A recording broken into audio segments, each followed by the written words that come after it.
So what questions should you ask when touring an assisted living community? Here's a direct answer. You should ask about staffing, call response procedures, care capabilities, additional charges, communication with the families, emergencies, daily life, and what happens when your loved one needs more help. But there's something equally important. Do not only listen to the answers, pay attention to what you see and how specifically your questions are answered. Hi, I'm Brad with Senior Source. I help families across Geneva, St. Charles, Batavia, and the surrounding western suburbs understand their options and find senior living that truly fits. And one of the biggest mistakes families make is touring a community without knowing what to ask. The community may look beautiful. The apartment may be impressive. The dining room may feel like a restaurant. But the lobby is not where your parent will need help at 2 o'clock in the morning. Families should not have to make one of the biggest decisions of their lives based on a polished tour and a really nice brochure. So today I'm going to walk you through the questions that reveal how an assisted living or memory care community actually operates, especially after the tour ends.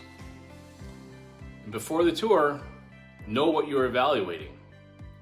Identify the 3 things that are going to matter most to you: care fit, financial sustainability, and quality of daily life. A community can be wonderful and still not be the right fit for your parent. For example, a highly social community may not be enough for someone who needs considerable physical assistance. Another community may be able to provide the care but fall outside the family's sustainable budget. And your goal is not to find the most impressive building. Your goal is to determine, can this community safely support my parent? Can we reasonably afford it? And can I picture my parent living well here? So the first question we want to ask when on tour is, what care can you provide today? And start by clearly explaining what your parent needs. And then ask, can you describe exactly how you would support someone with similar needs? And don't settle for "we can handle that." Ask for specifics. Who helps with bathing? Who manages medications? Can they provide one-person assistance with transfers? What happens if someone becomes incontinent? Can staff escort a resident to meals and activities? Your parents should complete a care assessment before the community gives you a final answer. So a sales conversation alone is not a clinical evaluation. Next question. What happens when care needs increase? You need to ask, if my parent needs more help 6 months from now, what can you continue to provide here? And then ask, what needs would cause someone to have to move? This is one of the most important questions on the entire tour. You want to understand whether your parent can reasonably age in place, or whether a small change could create another immediate move. So you need to ask about a 2-person assistance, mechanical lifts, wandering, some behavioral concerns, frequent falls, complex medication needs, and significant changes in mobility. You are not asking because you expect every community to handle everything. You are asking because you deserve a clear understanding of each building's limits. The next question, who is physically in the building? So instead of asking, what is your staff to resident ratio? Ask, who is physically working in the building during the day, evening, overnight, and on the weekends? You want to know, who provides direct care? Is a nurse physically present or available on call? Who responds when a resident presses the call button? Who makes decisions when a condition changes overnight? And who is ultimately responsible for communicating with the family? Staffing numbers can be difficult to interpret without understanding each employee's role. What matters is whether qualified help is available when your parent actually needs it. The next question, how are call buttons handled? Ask what happens after a resident presses the call button. And follow that with, how do you monitor whether the calls are answered? What happens when several residents need help simultaneously?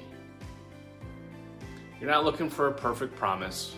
You're looking for a clear process. Listen for whether the person can explain.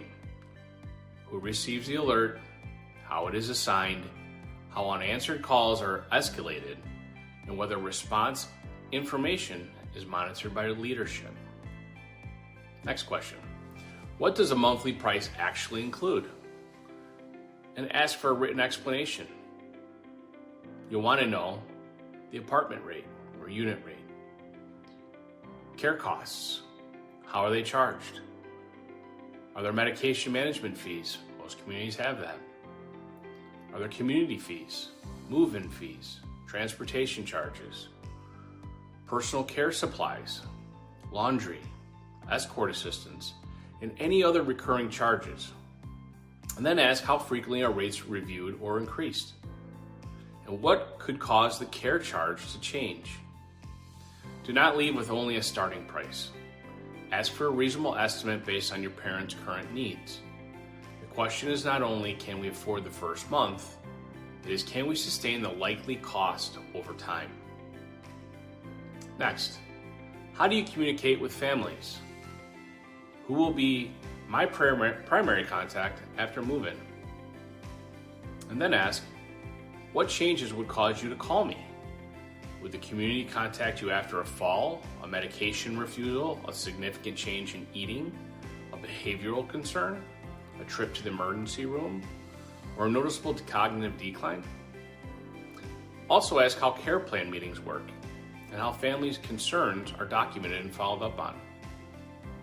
You want to understand whether communication is proactive or only happens after a problem becomes a crisis. Next, how are falls and emergencies handled?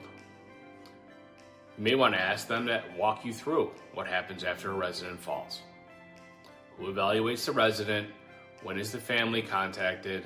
When is 911 called? How is the event documented? How does the community determine whether additional support is needed afterward? A vague response is not enough. You are looking for a consistent process, not a guarantee that falls or emergencies will never occur. Next, what does an ordinary day look like? Tours often focus on special events and impressive calendars. Instead, you want to ask, what would an ordinary Tuesday look like here? How are residents encouraged to attend meals? What happens if someone begins isolating? Are activities designed for different interests and abilities? Are residents personally invited, or is a calendar simply posted? Ask to see what is actually happening while you're there. Daily life is not created by a brochure. It's created through routines, relationships, meaningful engagement, consistent support. Next one. Can we taste the food and observe a meal? Food matters because meals affect nutrition, routine, enjoyment, and social connection. Ask them, can you stay for lunch or dinner? Observe, does the food look appealing? Are residents receiving help when needed? Do staff members know the residents? Is the room calm and organized? Can the community accommodate dietary restrictions? And what happens when a resident refuses to eat or misses a meal? Next, what happens during the first 30 days? The transition does not end when the furniture arrives. So you want to ask, how do you help new residents adjust? Who checks on them? How are they introduced to other residents? How do staff learn their preferences and routines? What happens if the resident repeatedly asks to go home? And how is a family advised to handle difficult visits or phone calls? The first few weeks can be very emotional. You want a community with a plan for that adjustment, not one that treats move-in day as the finish line. 3 things to observe without asking. While you're touring, quietly notice 3 things. How staff members interact with residents. Do they make eye contact? Do they use resident names? Do the interactions feel patient and respectful? What the residents appear to be experiencing Are people engaged? Are they sitting alone without support? Does the environment feel calm, active, chaotic, or disconnected? Thirdly, how the building feels beyond the model apartment. Visit common areas, look down the hallways, notice cleanliness, pay attention to sounds and odors.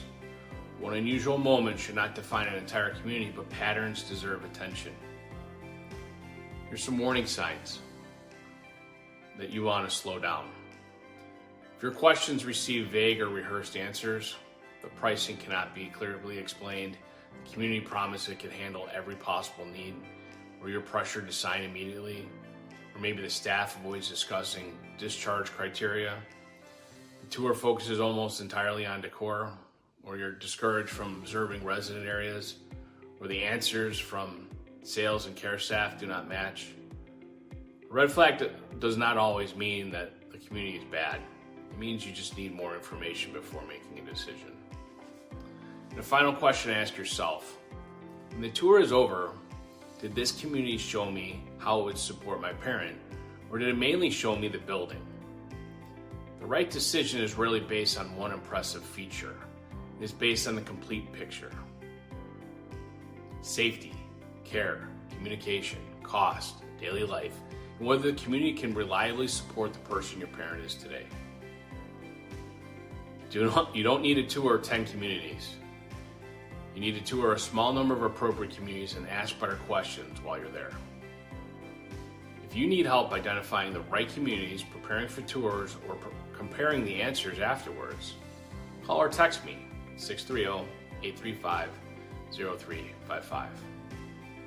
Once again, I'm Brad with Senior Source, and I provide local, independent senior living guidance across Kane, DuPage, Kendall, Will, and the nearby western suburbs. When clarity and trust matter most, you do not have to carry this alone. In the next video, I'll explain what families should look for specifically when touring memory care, and why the right environment is about much more than locked doors. Thank you. I'll smile, I know what it takes to fool this town. I'll do it till the sun goes down and all through the night time. Oh yeah, I'll tell you what you wanna hear. Keep my sunglasses on while I shed a tear. It's never the right time. Yeah.